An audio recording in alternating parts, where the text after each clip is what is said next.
Disiram mertua di tengah acara arisan keluarga. Saat itu juga kubuat mertua langsung tunduk saat tahu kalau ayahku investor utama di perusahaan keluarganya. Halo Bunda, semoga Bunda semuanya dalam keadaan sehat dan bahagia ya. Sebelum masuk ke ceritanya, jangan lupa nyalakan subtitle dan absen terlebih dahulu ya. Bunda-bunda semua dari daerah mana saja? Jangan lupa like, komen, dan subscribe channel ini ya. Selamat menonton.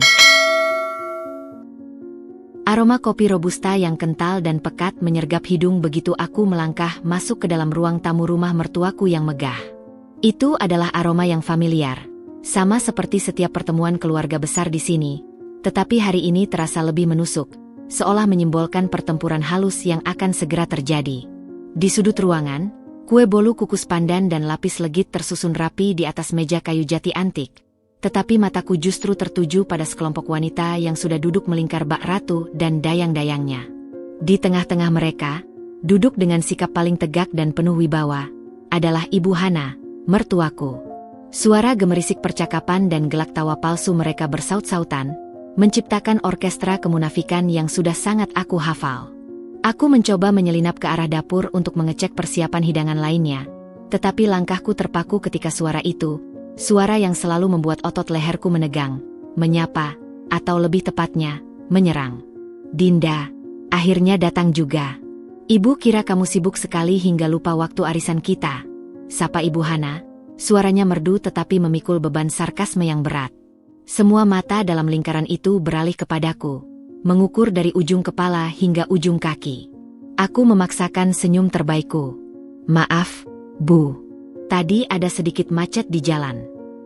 Itu bohong. Sejujurnya, aku butuh waktu ekstra di rumah hanya untuk mengumpulkan keberanian. Oh, macet?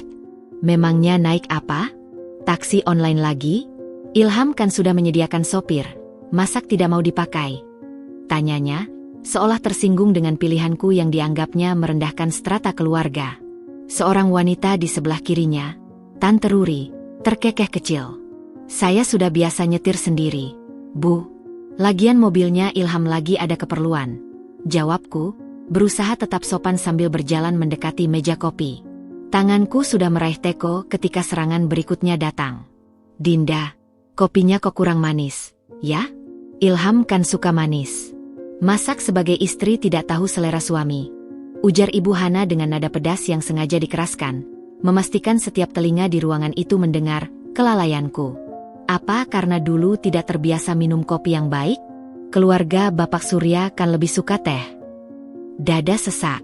Itu adalah sindiran klasiknya tentang latar belakang keluarganya yang menurutnya lebih berkelas daripada keluargaku. Aku menarik napas dalam-dalam, mencoba menahan amarah yang mulai mendidih. Maaf, Bu. Nanti saya tambahkan gulanya. Saya kira sesuai selera umum. Iya, hati-hati. Jangan kebanyakan. Ilham bisa diabetes nanti.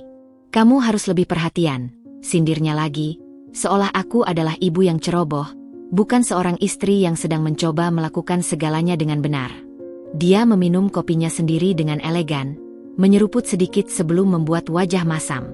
Ini juga sudah mulai dingin. Kopi harus dinikmati selagi hangat, Dinda. Tidak bisa dibiarkan begitu saja. Aku melihat ke arah Ilham yang sedang asyik berbincang dengan para pria di teras. Dia tersenyum padaku, tetapi tidak menyadari badai yang sedang aku hadapi. Aku merasa sangat sendiri.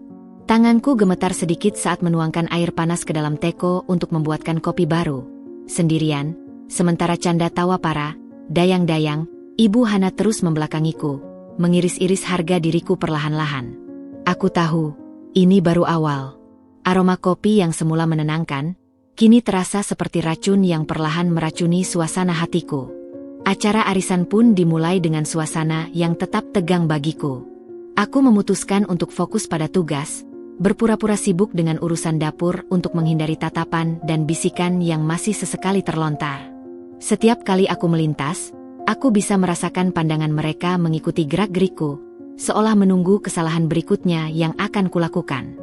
Aku seperti aktris dalam sebuah panggung sandiwara di mana semua penontonnya adalah kritikus yang kejam. Dinda, tolong ambilkan piring saji yang baru ya, yang motif bunga itu.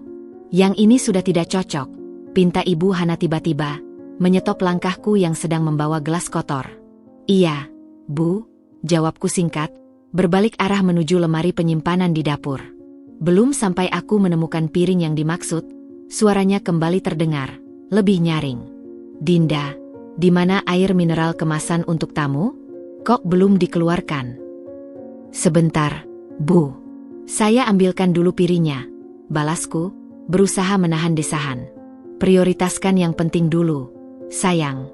Tamu kan bisa haus, sindirnya, diiringi anggukan setuju dari Tante Ruri. Ilham yang mendengar dari kejauhan mencoba membantuku. Ibu, biar saya saja yang bantu. Sebelum kalimatnya selesai, Ibu Hana segera memotong. Ilham, jangan. Itu bukan urusanmu. Kamu harusnya menemani Paman Herdi dan yang lain berbincang. Biarkan Dinda saja. Ilham, itu tugas istri, bukan tugas suami, katanya dengan nada tegas yang tidak bisa dibantah, sambil melontarkan pandangan padaku yang penuh arti. Jangan melibatkan suamiku dalam kekuranganmu. Ilham menatapku dengan mata berisi permintaan maaf sebelum akhirnya menyerah dan kembali pada kelompok pria. Aku merasa seperti dipojokkan secara sistematis. Setelah berhasil menyelesaikan beberapa permintaan, akhirnya tiba saatnya untuk menghidangkan kue sus yang penuh krim vanila, hidangan andalan yang sengaja kubuat untuk mencairkan suasana. Aku membawa nampan perak besar berisi tumpukan kue yang menggoda. Aroma vanila yang manis berbaur dengan aroma kopi, menciptakan suasana yang seharusnya hangat. Namun, konsentrasiku buyar oleh bisikan-bisikan tajam yang sengaja dibiarkan terdengar. Dia memang terlihat masih kagok ya. Jadi istri orang kaliber keluarga kita, bisik seorang sepupu. Iya, maklumlah, latar belakangnya kan cuma biasa-biasa saja. Heran juga Ilham mau, sahut yang lain. Tangan mulai berkeringat. Aku mencoba fokus pada langkahku, menuju meja utama tempat Ibu Hana duduk. Saat aku hanya berjarak 3 langkah, tiba-tiba kakiku tersandung sesuatu yang keras dan tidak kulihat. Tubuhku oleng ke depan. Nampan di tanganku goyah hebat.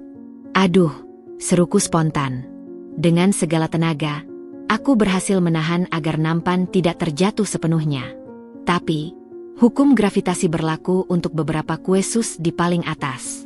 Mereka meluncur dan mendarat dengan plop yang dramatis di tengah taplak meja putih bersih, menodainya dengan krim kuning yang menyebar seperti lukisan abstrak yang buruk. Suasana langsung senyap. Semua orang terpana. Dan sebelum ada yang bisa bereaksi, Ibu Hana sudah berdiri. Wajahnya memerah, bukan karena kaget, tapi karena kemarahan yang meluap. Dinda, hardiknya, suaranya menggelegar memecah kesunyian. Dasar ceroboh, tidak bisakah kamu berhati-hati? Lihat ini, berantakan sekali. Aku membeku, malu dan shock. Bu, saya. Diam, potongnya dengan kasar. Lihat ini meja, taplak ini impor. Tidak heran keluargamu biasa-biasa saja. Tidak ada yang bisa mengajarmu tata krama dan keanggunan. Basicnya memang sudah tidak ada. Air mata langsung memenuhi mataku. Sindiran terakhir itu yang paling menyakitkan. Bukan tentang kuenya, bukan tentang taplak mejanya, tapi tentang harga diri dan asal-usul keluargaku yang diinjak-injaknya di depan semua orang. Pandanganku berkunang-kunang, hanya bisa melihat noda krim kuning yang semakin melebar, bagai metafora dari penghinaan yang baru saja kuterima. Kesenyapan yang menyelimuti ruangan terasa begitu pekat, seolah udara sendiri ikut menahan napas menyaksikan adegan memilukan itu. Aku, Dinda, masih terpaku di tempat, tubuhku gemetar hebat. Pandanganku kabur oleh air mata yang tak kuasa kutahan lagi, hanya mampu menatap noda krim vanila yang semakin melebar di atas taplak meja putih itu, bagai luka terbuka yang mempermalukanku di hadapan semua orang. Rasa malu yang begitu dalam membakar seluruh tubuhku, dari ujung rambut hingga ujung kaki. Aku mendengar desisan napas dan suara berdehem yang dibuat-buat, namun tak satu pun suara yang keluar untuk membelaku. Tiba-tiba, langkah tegas Ibu Hana mendekat. Aroma parfumnya yang mahal dan menyengat memenuhi udara di sekitarku, menambah rasa mual yang sudah mulai menguar. Wajahnya, yang sebelumnya memerah oleh amarah, kini diselimuti oleh ekspresi dingin dan penuh penghinaan. Matanya menyorotiku bagai belati, tajam dan menusuk-nusuk jiwa. Dasar tidak berguna, gerutunya melalui gritetet, suara rendah yang hanya kudengar, namun terasa seperti bentakan. Cuma disuruh bawa kue saja berantakan. Apalagi yang bisa kau lakukan dengan benar untuk keluarga ini? Tanpa pikir panjang, tangannya yang berhiaskan cincin berlian mencengkram gagang teko keramik berisi air putih yang masih penuh di meja terdekat. Gerakannya begitu cepat dan penuh intensi jahat, seolah ini adalah puncak dari segala kekesalannya selama ini padaku. Sebelum akal sehatku atau siapapun di ruangan itu bisa bereaksi, dengan gerakan melengkung yang dramatis dan penuh arogansi, dia menyiramkan seluruh isi teko itu ke arahku. Ini dibasuh dulu malu MU. Hardiknya, suaranya lantang dan penuh kebencian, menggema di seluruh ruangan. Air yang dingin menyergap tubuhku dengan brutal. Membasahi blus katun tipis yang kukenakan hingga menerawang, membuat rambutku yang terurai menempel lepek di pipi dan leher. Cairan itu mengalir deras menyusuri tubuhku, membentuk genangan kecil di lantai kayu yang mengilap. Aku tercekat, menggigil hebat bukan karena suhu air, tetapi karena kehancuran harga diri yang begitu brutal dan tak terduga. Ini bukan lagi sekadar kritik atau sindiran. Ini adalah penghinaan publik yang disengaja, sebuah hukuman yang dimaksudkan untuk mempermalukanku hingga ke tulang sumsum. Dari sudut mataku yang berkunang-kunang, aku melihat beberapa bibir yang ternganga, beberapa tangan yang terkatup di mulut, dan beberapa pasang mata yang memalingkan pandangan, tak tega menyaksikan. Tapi, yang lebih menyakitkan, aku juga melihat senyum kecut dan tatapan puas dari beberapa laskar, Ibu Hana, seolah mereka telah menunggu-nunggu momen ini. Tubuhku lunglai. Aku ingin menjerit, ingin membalas, ingin menghilang. Tapi semua tenagaku seakan menguap, terserap oleh genangan air dingin di kakiku dan beban penghinaan yang terlalu berat untuk dipikul sendirian. Air mata akhirnya menetes deras, bercampur dengan air siraman yang masih terasa dingin di kulit. Aku berdiri di sana, basah kuyup, terpaku, dan hancur, menjadi tontonan yang memilukan dalam arisan yang seharusnya penuh kehangatan keluarga. Dunia di sekelilingku seakan berputar sangat cepat, namun aku terjebak dalam satu momen yang memalukan dan menyiksa ini. Waktu seakan terhenti. Aku berdiri bagai patung yang basah kuyup, dikelilingi oleh tatapan yang campur aduk.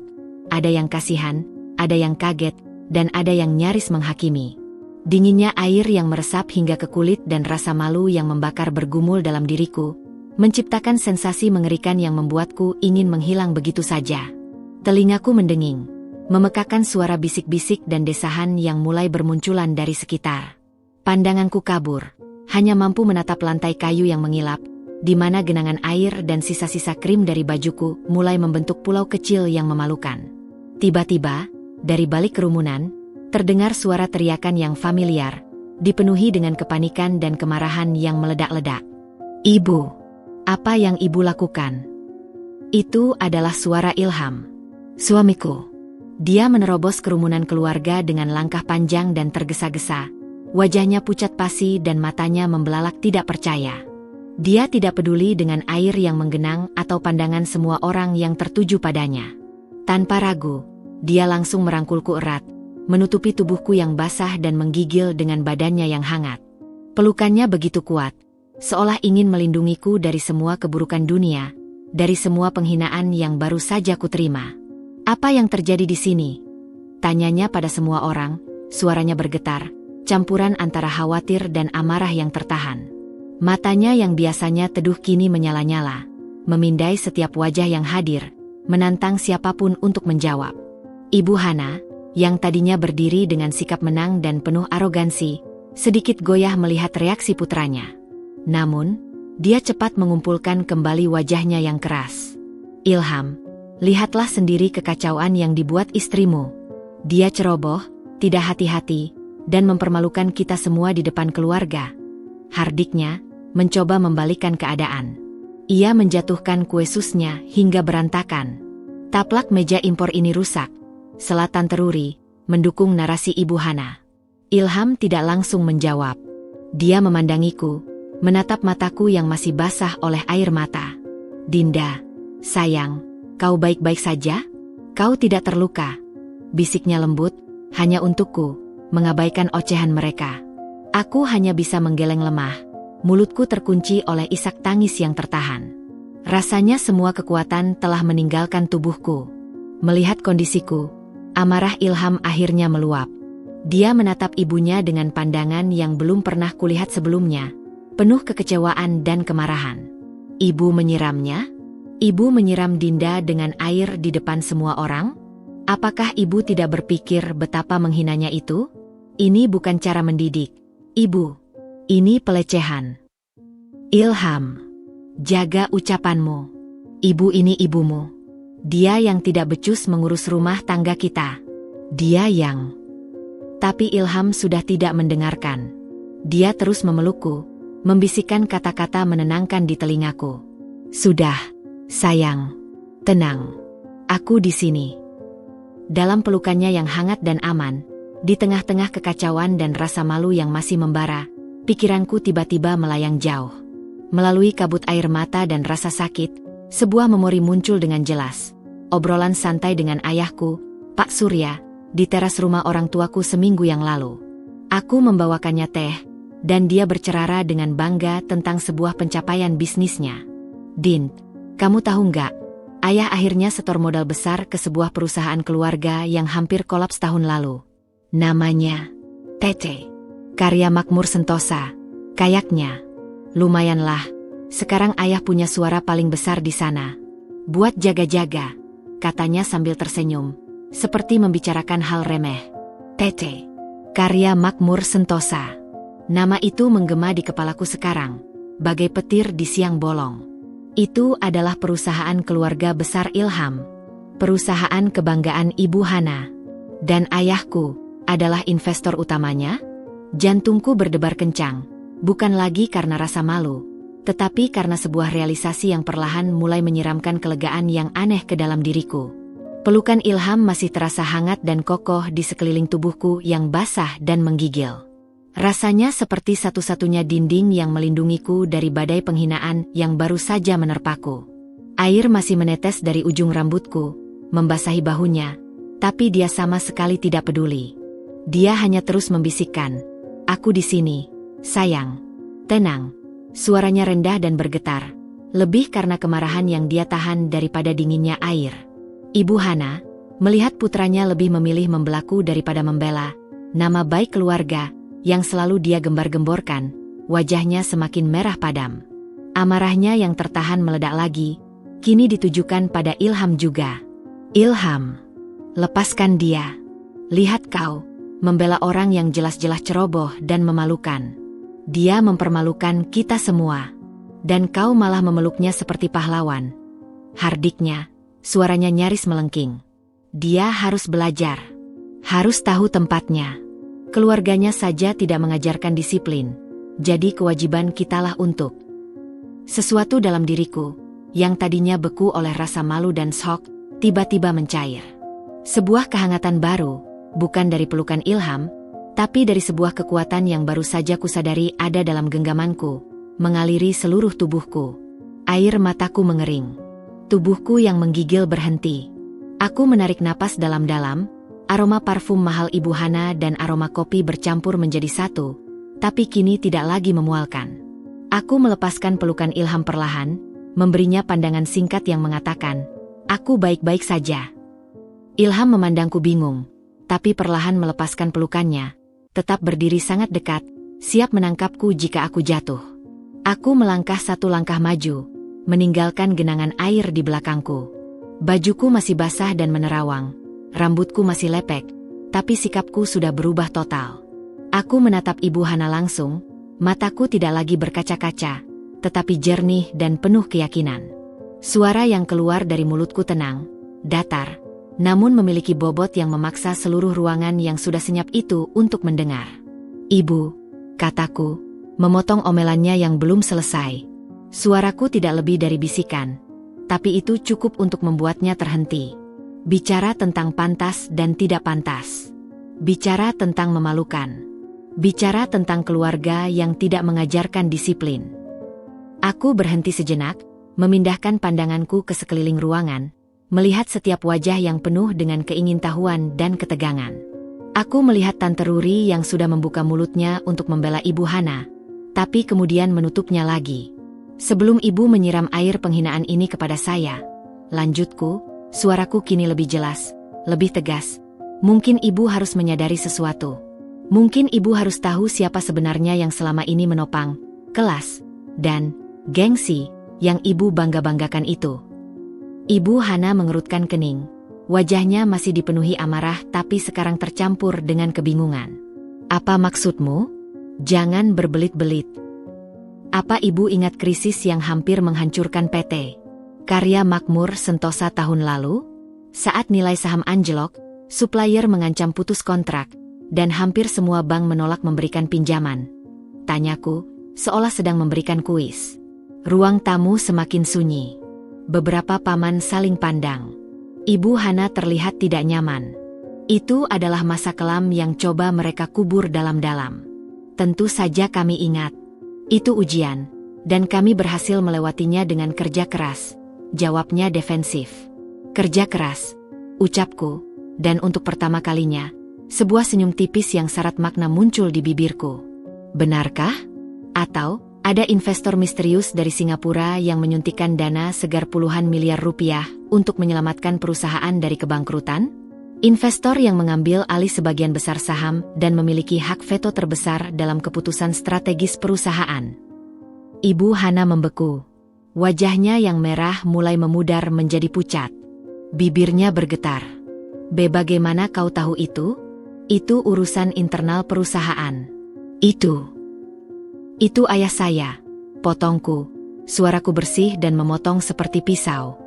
Bapak Surya, orang yang keluarganya biasa-biasa saja, menurut ibu. Dialah investor utama itu, bukan dari Singapura. Itu hanya akal-akalan untuk menjaga reputasi keluarga ibu. Semua uang itu berasal dari ayah saya. Dentang. Gelas yang dipegang salah satu sepupu terjatuh ke lantai, pecah berantakan. Tapi tidak ada yang peduli. Semua mata tertuju padaku dan pada Ibu Hana, yang wajahnya kini benar-benar tidak berdarah. Dia terlihat seperti orang yang baru melihat hantu. Postur tubuhnya yang angkuh dan tegak perlahan-lahan melengkung, seolah semua tulang di tubuhnya telah dicabut. Ayahmu? Bisiknya, suaranya parau dan nyaris tidak terdengar. Penuh dengan ketidakpercayaan dan, yang paling memuaskan, ketakutan. Bapak Surya? Itu tidak mungkin. Iya, Ibu. Ayah saya, jawabku, masih dengan suara yang tenang namun mematikan. Jadi, lain kali Ibu ingin menyiram air pelajaran kepada seseorang, Ibu mungkin harus berpikir dua kali. Karena keluarga, biasa-biasa saja, yang Ibu hina itu, ternyata memegang kendali atas masa depan perusahaan dan gengsi keluarga yang Ibu cintai ini.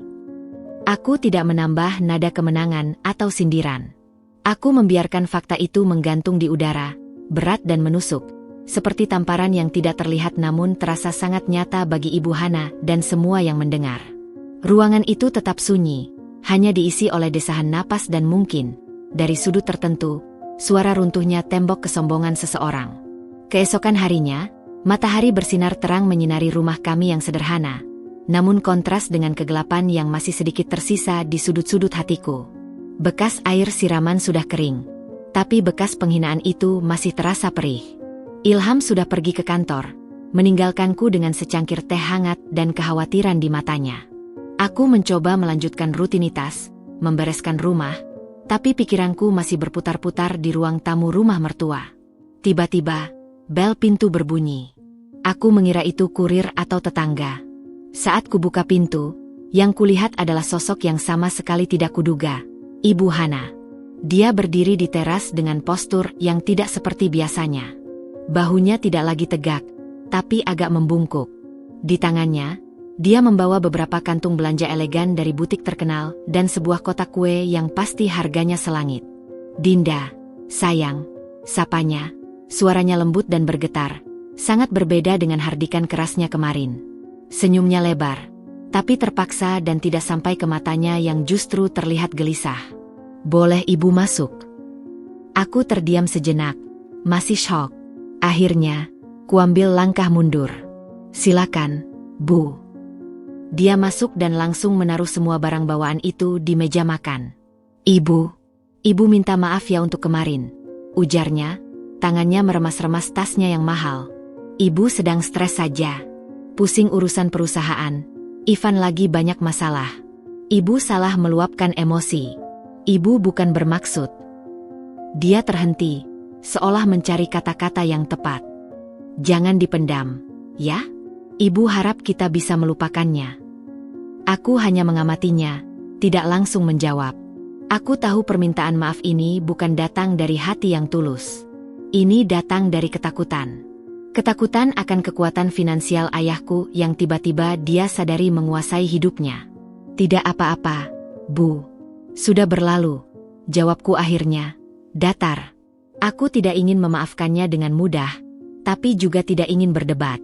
Melihat responku yang dingin, Ibu Hana semakin gugup. Dia menarik napas. Oh, iya. Ibu bawakan kue dari bakery langgananmu. Dan beberapa baju. Ibu lihat kemarin bajumu. Basah. Jadi ibu ganti yang baru.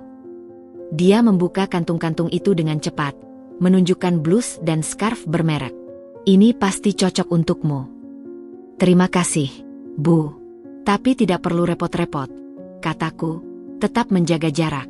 Dia mengabaikan penolakanku yang halus. Kemudian, dia duduk, dan wajahnya menjadi lebih serius. Dinda, sayang, ibu sebenarnya ada hal lain yang ingin dibicarakan. Inilah dia. Agenda sebenarnya. Aku hanya mengangguk, memberi tanda untuk melanjutkan. Kamu tahu Ivan, kan? Adik iparmu itu. Dia baru dapat tawaran proyek besar. Sangat besar. Kerjasama dengan vendor luar negeri. Dia mulai menjelaskan dengan semangat palsu. Ini bisa jadi terobosan besar untuk perusahaan keluarga. Tapi modal awalnya cukup besar. Dan karena ini proyeknya Ivan, ibu pikir. Dia berhenti, memandangku penuh harap. Mungkin kamu bisa bicara pada ayahmu? Untuk ikut mendukung? Tentunya dengan bagi hasil yang sangat menguntungkan. Ya, Bapak Surya tidak akan rugi. Aku mendengarkan dengan sabar, padahal dalam hati sudah mendidih. Jadi, ini tentang uang. Tentunya. Setelah semua penghinaan, dia datang meminta bantuan dengan membawa maaf dan hadiah sebagai umpan. Setelah dia selesai, aku mengambil waktu sejenak, menyesap tehku yang sudah mulai dingin. Saya akan sampaikan pada ayah, Bu, jawabku akhirnya, melihat wajahnya yang langsung berbinar. Tapi sebelum dia terlalu bersemangat, aku tambahkan. Tapi, seperti yang ibu tahu, ayah saya sangat selektif dalam berinvestasi. Prinsipnya ketat. Beliau lebih suka menanamkan modal pada bisnis yang sudah memiliki fundamental kuat, track record yang jelas, dan aku jeda, menatapnya langsung, dikelola oleh orang-orang yang benar-benar kompeten dan bisa dipercaya. Beliau tidak suka spekulasi. Senyum di wajah Ibu Hana pudar seketika, digantikan oleh kekecewaan dan sedikit kepanikan. Tapi ini Ivan, Dinda, adik Ilham, keluarga sendiri, pasti aman. Bisnis adalah bisnis, Bu. Ayah selalu bilang, jangan campurkan dengan urusan keluarga. Itu justru bisa merusak. Jawabku lembut tapi tegas. Saya akan sampaikan, tapi jangan berharap terlalu tinggi. Keputusan ada di tangan ayah. Ibu Hana terdiam. Matanya melotot sedikit, seolah tidak percaya bahwa kartu trufnya, yaitu ayahku, tidak bisa dia kendalikan melalui diriku. Dia bangkit dari kursinya, wajahnya masam. Hadiah-hadiah yang dibawanya seakan kehilangan artinya. Ya sudah. Sampaikan saja, katanya singkat, nada ramahnya hilang. Ibu pamit dulu. Dia pergi dengan langkah cepat, meninggalkan aku sendirian di tengah aroma kue mahal dan bungkusan-bungkusan mewah yang terasa seperti suap yang gagal. Aku melihat semuanya, dan untuk pertama kalinya sejak kejadian kemarin, aku merasa sedikit kuat. Aku bukan lagi Dinda yang bisa diinjak-injak dan lalu dibungkam dengan hadiah. Aku sekarang adalah Dinda, putri dari orang yang mereka takuti. Dan aku belajar pelajaran berharga.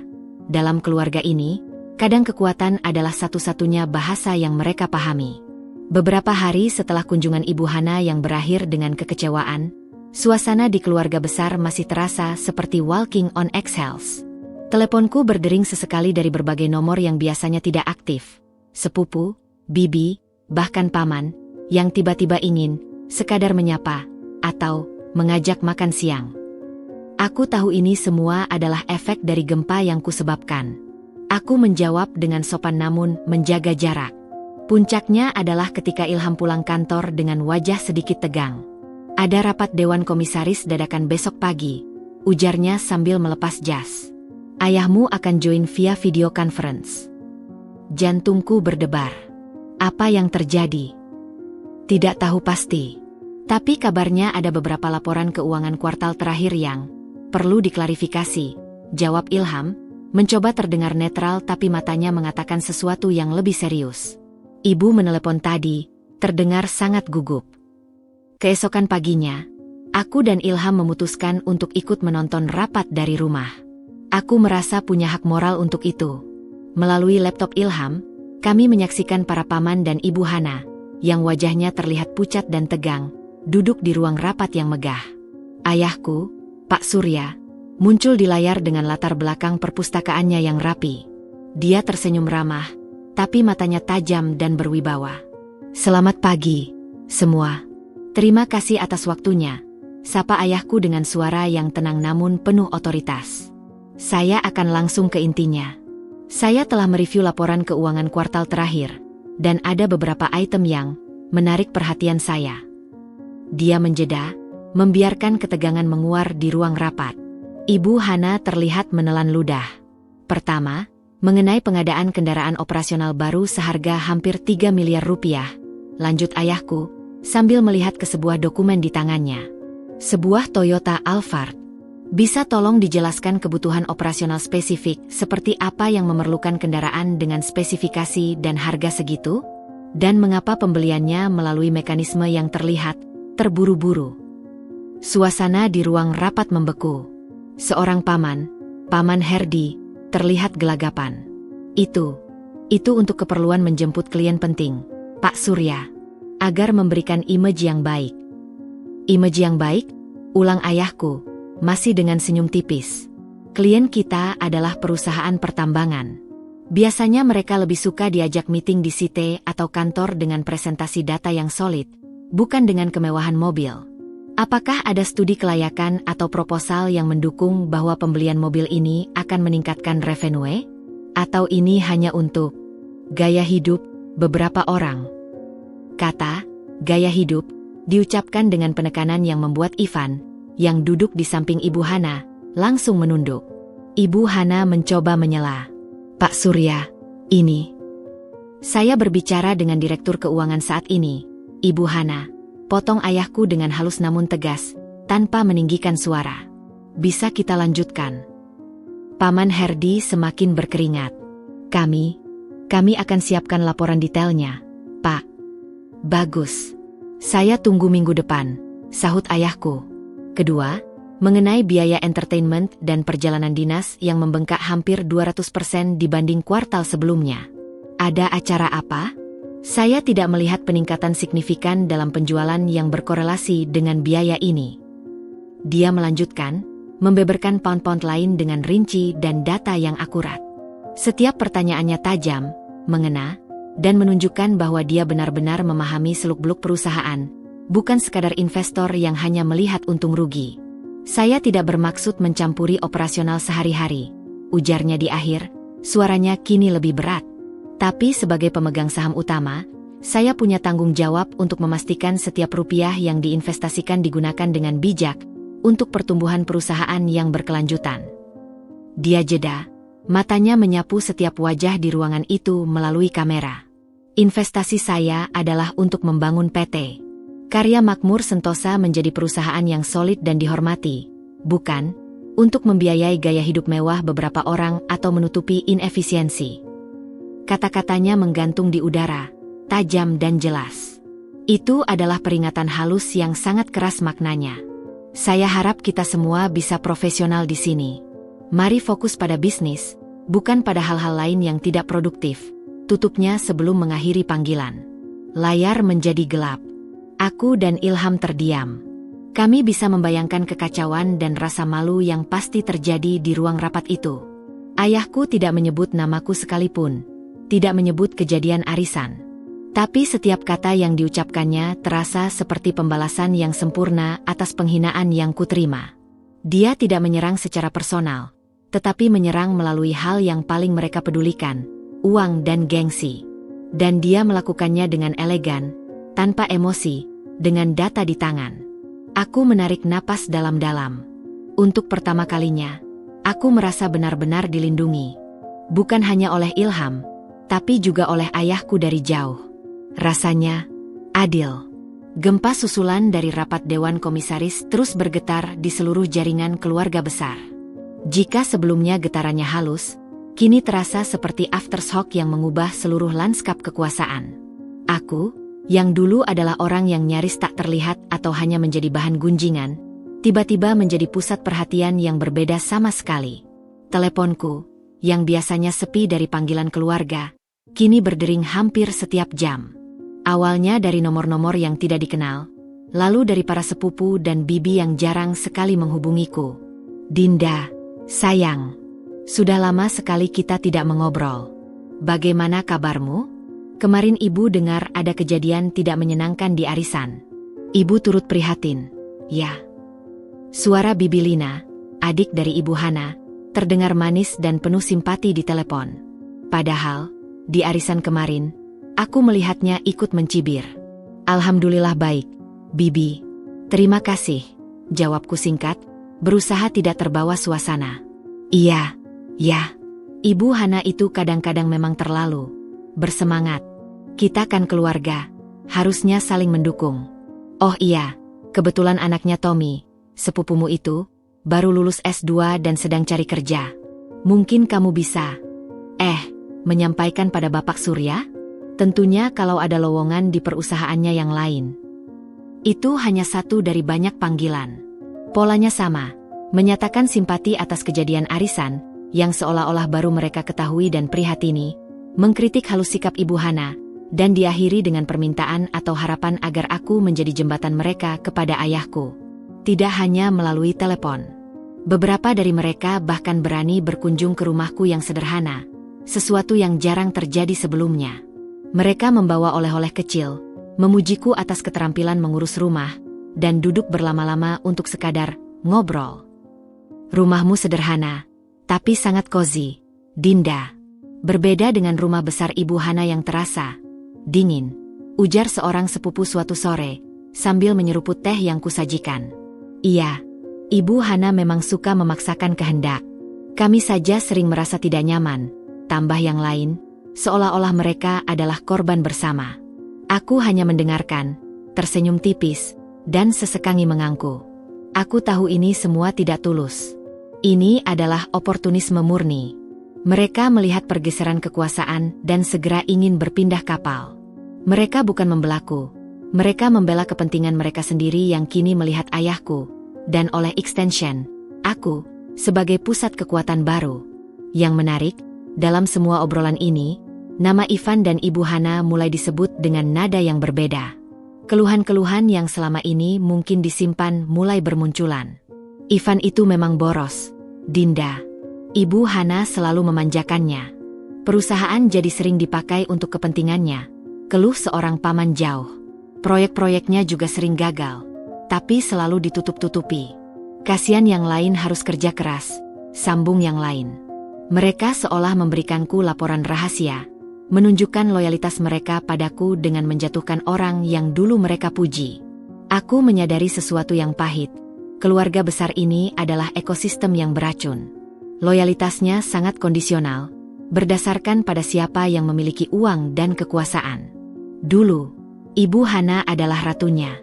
Kini, mereka merasa ayahku adalah raja baru, dan aku adalah permaisurinya yang harus mereka dekati. Aku tidak merasa menang, justru merasa lelah. Lelah dengan kemunafikan, dengan politik keluarga yang kotor. Tapi di balik kelelahan itu, ada sedikit kepuasan melihat Ibu Hana merasakan sedikit dari apa yang sering dia lakukan, diisolasi dan dibicarakan di belakang.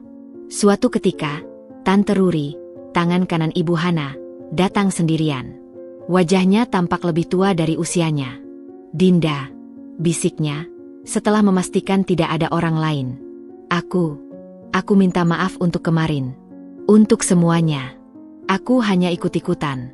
"Ibu Hana," dia keras sekali. Sulit untuk tidak menuruti kemauannya. Dia tidak meminta apa-apa. Hanya menyampaikan penyesalan. Itu mungkin satu-satunya permintaan maaf yang agak mendekati tulus dari semua yang kuterima. Aku mengangguk. "Sudah tidak apa-apa, Tante. Mari kita lihat ke depan." Dia pergi dengan wajah lega, meninggalkanku dengan pikiran yang berputar. Dunia memang berputar. Dan dalam keluarga ini, putarannya begitu cepat dan kejam. Aku berjanji pada diriku sendiri untuk tidak pernah menjadi seperti mereka. Untuk tidak membiarkan kekuatan ayahku merusak integritasku. Aku akan tetap menjadi Dinda, meskipun sekarang semua orang Tibatutan memandangku dengan rasa hormat yang palsu. Aku tahu, ini semua hanya bisa bertahan selama ayahku memegang kendali. Dan itu adalah Touk yang membuatku tetap rendah hati, sekaligus waspada. Beberapa hari setelah kunjungan Tante Ruri yang penuh penyesalan, dia muncul lagi di depan pintu rumahku. Kali ini, wajahnya tampak lebih berisi tekad, tapi juga diliputi kecemasan yang dalam. Tangannya menggenggam erat tas tangan bermereknya, seolah itu adalah tamengnya. "Dinda, boleh aku masuk sebentar? Ada yang perlu aku bicarakan." "Berdua saja," pintarnya, suaranya bergetar dan matanya melirik ke sekeliling waspada, seolah takut diikuti. "Silakan, Tante," jawabku, membukakan pintu lebar-lebar. Rasa penasaranku tergelitik. Ini berbeda dari kunjungan keluarga lainnya yang jelas-jelas berpamrih. Aku mempersilakannya duduk di sofa dan menawarkan teh, yang ditolaknya dengan gelisah. Tidak usah repot-repot, Dinda. Aku tidak akan lama." Dia menarik napas dalam-dalam, seperti mengumpulkan keberanian. "Aku datang kemari bukan untuk meminta sesuatu. Sebenarnya, aku datang untuk mengakui sesuatu dan memperingatkanmu." Aku duduk di depannya, mendengarkan dengan penuh perhatian. "Peringatkan saya tentang kejadian arisan, tentang kue yang kau tumpahkan." Matanya menunduk, tidak berani menatapku. Itu bukan kecelakaan, Dinda." Dadaiku berdegup kencang. "Apa maksudnya, Tante?" "Aku melihatnya," bisiknya, suaranya nyaris seperti desahan. Aku melihat dengan jelas. "Itu adalah Ulasari, sepupumu itu, anak dari Bibi Nina." "Sari." Aku mengingatnya. Gadis yang selalu berusaha menarik perhatian Ibu Hana, yang seringkali menjadi kaki tangan dalam banyak hal. Saat kau berjalan membawa nampan, dengan sengaja dia menjulurkan kakinya. Cepat dan licik. Hanya aku yang melihat karena kebetulan posisiku menghadap ke arahmu. Jelas Tante Ruri, tangannya gemetar. Dia melakukannya atas perintah Ibu Hana. Udara seakan terjebak di paru-paruku. Aku tahu Ibu Hana membenciku, tapi untuk merencanakan sesuatu yang begitu keji dan kekanak-kanakan? Apa? Kenapa? Untuk apa? Tanyaku, masih tidak percaya. "Ibu Hana, dia sudah merencanakan untuk memojokkanmu hari itu. Dia ingin kau terlihat ceroboh dan tidak pantas di depan semua orang. Dia butuh alasan untuk mendisiplinkan MU, untuk menunjukkan siapa yang berkuasa," ujar Tante Ruri, akhirnya menatapku.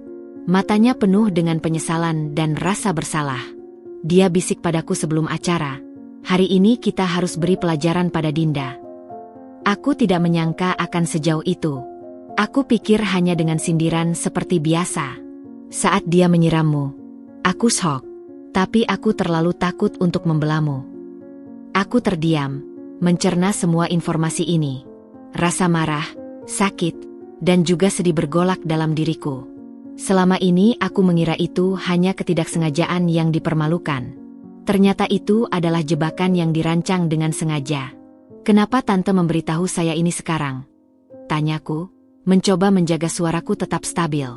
Karena setelah rapat Dewan Komisaris, setelah melihat bagaimana Bapak Surya, dan setelah melihat bagaimana Ibu Hana menjadi panik dan mulai menyalahkan semua orang, termasuk kami yang dekat dengannya. Aku menyadari sesuatu. Jawabnya, air mata mulai menetes. Aku menyadari bahwa ketakutanku padanya selama ini tidak ada gunanya. Dia hanya akan menggunakan kita dan membuang kita ketika ada masalah. Dan aku merasa bersalah. Sangat bersalah. Kau diperlakukan dengan tidak adil. Dan aku diam saja. Bahkan ikut menertawakanmu. Dia mengeluarkan sapu tangan dan menyeka air matanya. Aku tidak meminta maaf karena berharap kau memaafkanku, Dinda. Tapi aku ingin kau tahu kebenarannya. Dan hati-hati.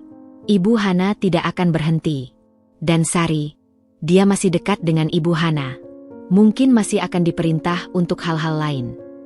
Aku melihat kepolosan dan penyesalan di matanya. Ini berbeda. Ini bukan permainan. Terima kasih sudah memberitahu saya, Tante, ucapku pelan. Saya tahu ini bukan hal yang mudah untuk dilakukan. Tolong, jangan sebut nama aku yang memberitahu. Ibu Hana, dia bisa. Ruri tidak melanjutkan, tapi ketakutannya nyata. Saya janji akan merahasiakan sumber saya, kataku. Informasi ini adalah senjata. Senjata untuk mengetahui siapa musuhku yang sebenarnya dan sejauh apa mereka bisa melakukan. Tante Ruri pergi tak lama kemudian, meninggalkanku dengan pikiran yang kalut. Sandungan itu disengaja. Penyiraman itu adalah puncak dari rencana yang dirancang. Ibu Hana bukan hanya emosional. Dia licik dan penuh perhitungan. Rasa korban yang tadinya ada dalam diriku perlahan berubah menjadi kewaspadaan yang tajam. Keluarga ini bukan hanya beracun, tapi juga penuh dengan jebakan dan permainan kotor. Aku tidak bisa lagi hanya menjadi Dinda yang polos dan hanya pasrah. Aku harus lebih cerdas, lebih waspada. Aku berjalan ke dapur dan melihat cerek air mendidih. Bayangan air yang disiramkan ke wajahku kembali muncul. Tapi kali ini, itu tidak lagi membuatku merasa lemah. Itu membuatku merasa siap. Siap untuk menghadapi apapun yang akan datang. Karena sekarang aku tahu persis dengan siapa aku berurusan. Dan pengetahuan, seperti kata pepatah, adalah kekuatan. Ketegangan pasca rapat Dewan Komisaris seperti awan gelap yang tak kunjung hilang, terutama di rumah besar Ibu Hana. Suasana itu akhirnya merembes hingga ke ambang pintu rumah kami yang sederhana, dibawa oleh Ivan sendiri yang tampak seperti orang yang kehilangan arah. Ia datang tanpa pemberitahuan. Wajahnya yang biasanya penuh dengan kepercayaan diri dan sikap sok jagoan kini digantikan oleh kecemasan yang dalam dan mata yang berkeliaran. Pakaiannya masih bermerek, tapi terlihat lusuh, seolah dia tidak tidur semalaman. Ilham, kakak harus bantu aku, serunya begitu Ilham membuka pintu, hampir saja mendorong masuk tanpa permisi. Aku yang sedang duduk di ruang tamu langsung waspada, menaruh buku yang kubaca. Ivan, apa yang terjadi? Tanya Ilham, suaranya datar. Hubungan mereka sebagai kakak adik memang tidak pernah terlalu dekat. Dan setelah kejadian-kejadian belakangan, Ilham semakin menjaga jarak. Ivan masuk dan langsung roboh di sofa, tangan menutupi wajahnya. Ini bencana, Kak, bencana besar. Ilham duduk di depannya, sementara aku memilih untuk tetap di tempat dudukku, menjadi pengamat yang diam. Aku butuh uang. Besar. Cepat, rintih Ivan, suaranya parau. Untuk apa? Tanya Ilham, langsung pada intinya. Ada proyek. Proyek besar. Kerjasama dengan vendor dari Jerman. Mereka mau supply alat berat khusus untuk kontraktor kita. Potensi profitnya gila-gilaan. Ivan mulai berbicara cepat, penuh dengan semangat palsu yang dipaksakan. Matanya tidak bisa diam, berputar-putar menghindari kontak mata. Alat berat? TC. Karya Makmur bukan bergerak di bidang itu. Ivan, potong Ilham, langsung menangkap keanehannya. Iya, tapi ini peluang emas. Kita bisa diversifikasi. Bayangin, kita jadi distributor eksklusif. Hanya butuh modal awal untuk deposit dan pembelian unit pertama. Tidak besar, sekitar 5 miliar, ujar Ivan, menyebut angka yang membuat Ilham terkesiap. 5 miliar? Itu gila, Ivan. Dari mana? Dan kenapa harus cepat? Ini limited opportunity, Kak. Kalau tidak kita ambil, orang lain yang ambil. Vendor ini sangat strict. Deposit harus cair minggu depan, jawab Ivan, semakin tidak sabar. Ibu sudah setuju. Ibu bilang Dinda bisa bicara pada ayahnya. Bapak Surya pasti mau investasi. Ini untuk keluarga juga, kan? Untuk masa depan perusahaan. Aku menarik napas dalam-dalam. Jadi Ibu Hana sudah menanamkan racun ini di pikiran Ivan. Dia menjadikannya utusan. Mungkin karena permintaannya padaku ditolak. Ilham menghela napas, mengenali pola yang sama. Ivan, ini tidak masuk akal. Kamu punya proposal bisnisnya? Studi kelayakan? Due diligence? Semua ada, Kak. Nanti aku kirim. Tapi sekarang waktunya mepet. Percaya sama aku, Kak. Ini pasti jadi, bantah Ivan, tapi nada suaranya semakin panik dan tidak meyakinkan. Ivan, suaraku akhirnya terdengar, membuatnya menoleh padaku, mungkin baru menyadari kehadiranku. Apa nama vendornya? Dan kenapa harus deposit tunai segitu besar? Biasanya untuk transaksi internasional, ada mekanisme LC atau garansi bank. Ivan terlihat gelagapan. Itu kebijakan mereka. Namanya Heinrich GmbH. Kau tahu, perusahaan Jerman itu sangat tradisional. Aku mengangguk pelan, berpura-pura mengerti. Tapi instingku berkata lain. Ceritanya terlalu dipaksakan, terlalu banyak lubang. Ivan, jujur, kata Ilham, suaranya lebih lembut namun tegas. Apa benar ini untuk bisnis? Atau untuk hal lain? Hutang judi lagi? Wajah Ivan berubah pucat. Tidak, bukan itu. Ini murni bisnis, Kak. Aku sudah berubah, protesnya, tapi justru semakin meyakinkan kami bahwa itu adalah kebohongan. Ivan, bahkan jika ini bisnis yang bagus, ayah saya tidak akan pernah menyetujui investasi tanpa melalui proses verifikasi yang ketat. Itu prinsipnya. Dan 5 miliar dalam waktu seminggu? Itu mustahil, kataku, mencoba menanamkan realita. Wajah Ivan berubah putus asa. Tapi aku sudah janji. Aku sudah tanda tangan letter of intent. Kalau tidak bayar, aku bisa dituntut. Letter of intent dengan perusahaan Jerman tanpa lawyer? Ivan, itu cerita yang sangat buruk, ucap Ilham, menggeleng-geleng kepala. Kamu tertipu. Atau kamu sedang mencoba menipu kami? Ivan terdiam, lalu tiba-tiba marah. Jadi kalian tidak mau bantu? Kalian mau lihat aku hancur? Kalian tega? Hanya karena Dinda sekarang merasa jadi ratu baru. Hardiknya, mengalihkan kesalahannya pada kami. Ivan, ini bukan tentang membantu atau tidak. Ini tentang kenyataan. Kamu terjebak dalam sesuatu yang berbahaya, dan kami tidak akan membantumu memperburuk keadaan dengan mengajak ayah Dinda terjun ke dalam lubang yang sama. Jawab Ilham dengan tenang, namun pasti. Ivan bangkit dengan kasar dari sofa. Baik, kalau begitu jangan harap aku lupa ini. Kalian egois. Aku akan cari cara lain. Dia berlari keluar, membanting pintu dengan keras. Ilham dan aku terdiam, mendengar mobilnya melaju kencang pergi. Dia dalam masalah besar, ya? Bisikku pada Ilham. Ilham mengangguk, wajahnya muram. Lebih besar dari yang dia akui. Dan ibu terlibat dalam hayalannya ini. Ini akan berakhir sangat buruk. Aku merasa sedih.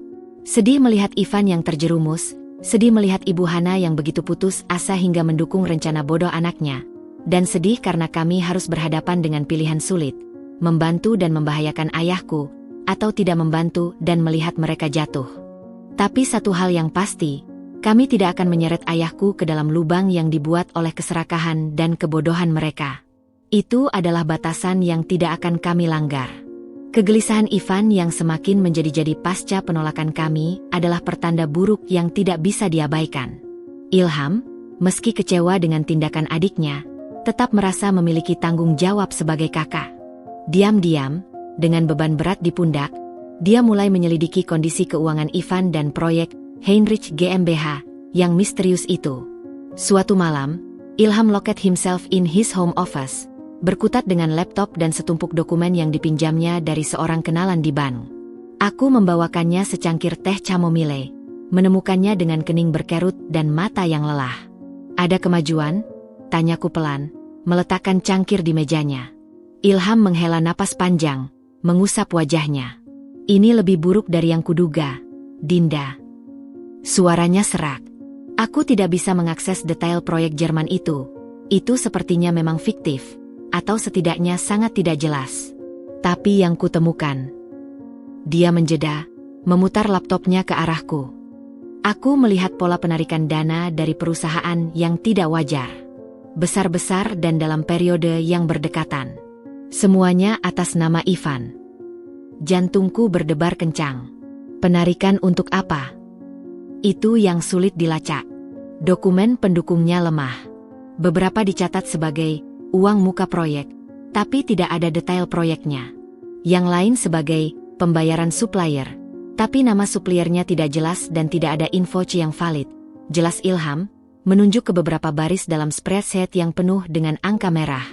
Aku curiga ini untuk menutupi sesuatu yang lain. Hutang judi? Atau investasi bodong lainnya? Aku tidak tahu. Dia mengambil remote dan menyalakan smart TV di dinding, menghubungkannya dengan laptop. Dan ini yang paling mengkhawatirkan. Sebuah email terbuka di layar. Itu adalah email dari ayahku, Pak Surya, yang dikirimkan kepada Ilham dan beberapa orang kepercayaannya di perusahaan. Ayahku menulis, "Ilham, terlampir laporan audit internal pendahuluan dari tim saya. Mereka menemukan beberapa anomalies dalam laporan keuangan PT Karya Makmur Sentosa kuartal ini, khususnya di divisi yang dikelola Ivan. Ada ketidaksesuaian antara laporan arus kas dan transaksi yang tercatat. Jumlahnya signifikan. Saya telah meminta audit eksternal independen untuk memeriksa lebih detail. Mohon persiapkan semua dokumen yang diperlukan. Ini adalah masalah serius." Aku membeku. Ayah sudah tahu. Iya. Tim auditnya bekerja cepat. Mereka bahkan sudah menemukan lebih dari yang kuduga, jawab Ilham muram. Mereka melacak beberapa dana yang ditarik Ivan, hilang, dan tidak masuk ke pembayaran supplier manapun. Justru, beberapa dana itu masuk ke rekening pribadi seorang debt collector yang dikenal kasar. Debt collector, napasku tersendat. Jadi ini memang untuk bayar hutang? Sepertinya iya. Hutang judi yang sudah menumpuk dan dibungakan dengan bunga tinggi. Ivan mungkin terjebak dan menggunakan uang perusahaan untuk membayarnya, berharap bisa menutupnya kembali dengan proyek bodohnya itu. Analisa Ilham, wajahnya pucat. Dia bukan hanya ceroboh, Dinda. Dia melakukan penggelapan. Kata, penggelapan, itu menggantung di udara, berat dan menakutkan. Kita harus bicara pada ibu, desisku. Sebelum audit eksternal dimulai. Sebelum semuanya menjadi terlalu publik dan tidak bisa dikendalikan. Ibu sudah tahu, Dinda, bisik Ilham, suaranya penuh kekecewaan. Dari caranya membela Ivan, dari caranya mendorong proyek Jerman, itu, aku yakin ibu setidaknya tahu sebagian kebenarannya. Dia mungkin mencoba menutupi dengan cara apapun, termasuk dengan memanfaatkanmu dan ayahmu. Perasaanmu campur aduk, marah, sedih, sekaligus prihatin. Ibu Hana, demi menyelamatkan anak kesayangannya, justru menjerumuskannya, dan perusahaan keluarga, ke dalam lubang yang lebih dalam. Keesokan harinya, sebelum kami sempat mengambil tindakan, telepon dari rumah besar mertua berdering. Suara Ibu Hana di seberang sana parau dan dipenuhi kepanikan yang nyata, sangat berbeda dari nada biasanya yang penuh kontrol. Ilham, kamu harus datang sekarang. Ada orang-orang di sini. Orang yang tidak dikenal. Mereka mencari Ivan, teriaknya, hampir histeris. Mereka bilang Ivan hutang banyak. Mereka mengancam. Ilham mencoba menenangkannya. Ibu, tenang. Itu debt collector. Ivan menggunakan uang perusahaan untuk bayar hutang judinya. Sekarang audit internal ayah Dinda menemukan semuanya. Ibu harus jujur. Apa ibu tahu tentang ini? Diam sejenak. Lalu, suara Ibu Hana yang pecah dan penuh penyesalan akhirnya menjawab. Ibu hanya tahu dia butuh uang. Dia bilang untuk investasi. Ibu tidak tahu itu untuk hutang. Ibu tidak tahu dia mengambil dari perusahaan. Tangisnya pecah di seberang telepon. Tolong, Ilham, tolong bantu adikmu. Bicarakan pada Dinda, pada ayahnya. Jangan sampai ini menjadi berita besar. Nama keluarga kita akan hancur. Tapi kali ini, Ilham bersikap tegas. Ibu, ini sudah di luar kendali kami. Ayah Dinda sudah melibatkan auditor independen. Yang bisa kita lakukan sekarang adalah menghadapi konsekuensinya. Ivan harus bertanggung jawab. Ia menutup telepon. Wajahnya lelah namun penuh tekad. Prahara yang selama ini dipendam Ivan dan ditutup-tutupi Ibu Hana akhirnya pecah. Dan kali ini, tidak ada siraman air atau sindiran yang bisa menyelesaikannya. Yang ada hanyalah laporan keuangan yang jujur, yang akan menjatuhkan hukuman pada mereka yang bersalah. Karma mulai berjalan, dan jalannya terasa begitu pasti dan menakutkan. Kepanikan Ibu Hana berubah menjadi histeria yang tak terbendung dalam beberapa jam berikutnya. Teleponnya berderet tanpa henti. Pesan singkatnya memenuhi ponsel Ilham. Semuanya berisi permohonan yang semakin putus asa. Namun, kami memutuskan untuk tidak langsung terjun. Kami butuh waktu untuk berpikir jernih, dan yang terpenting, menghormati proses yang telah dijalankan oleh ayahku. Ayahku, Pak Surya, tidak main-main.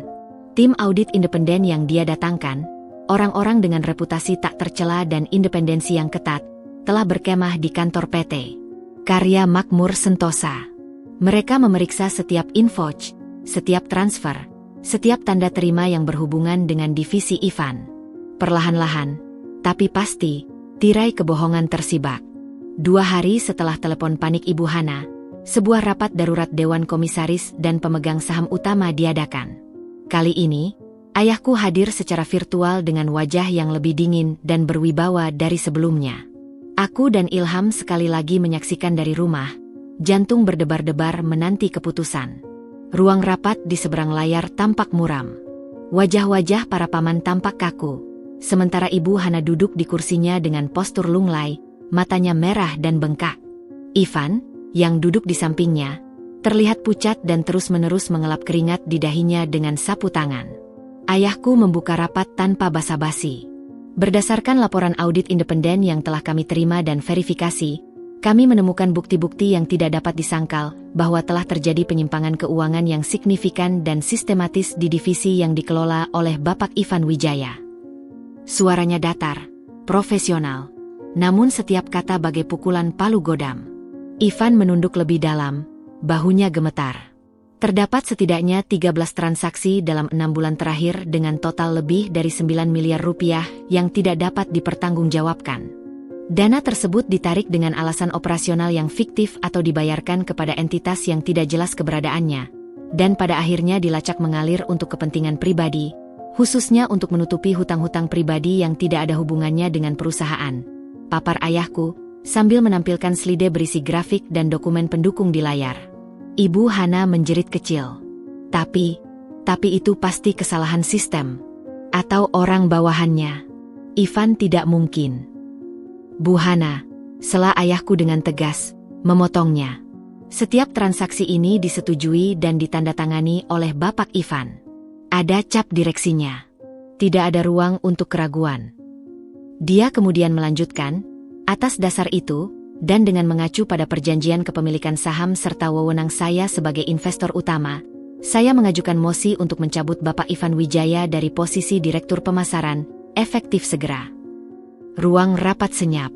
Mosi itu langsung disetujui oleh mayoritas pemegang saham lainnya yang hadir, yang jelas-jelas takut pada kekuatan dan bukti yang dihadirkan ayahku. Ivan, dicabut. Bisik Ibu Hana, seperti orang linglung. Tapi ayahku belum selesai.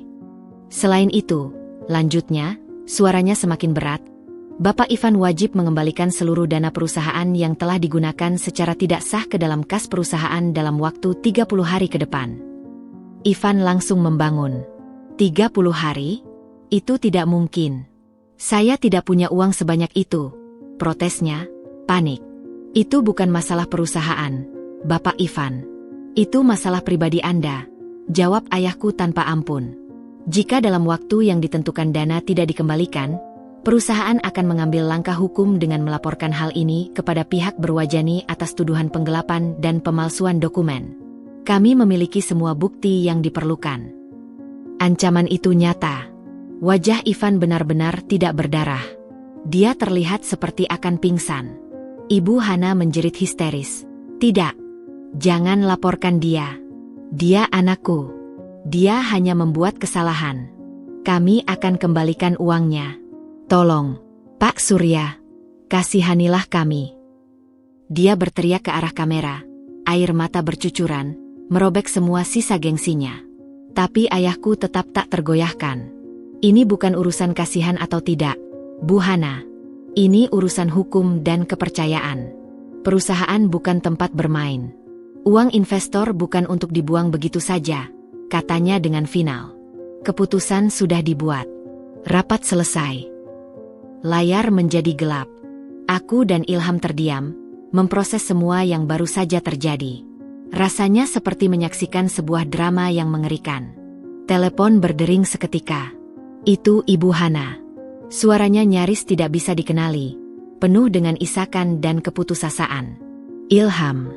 Dinda, tolong, bicara pada ayahmu. Ivan akan dipenjara.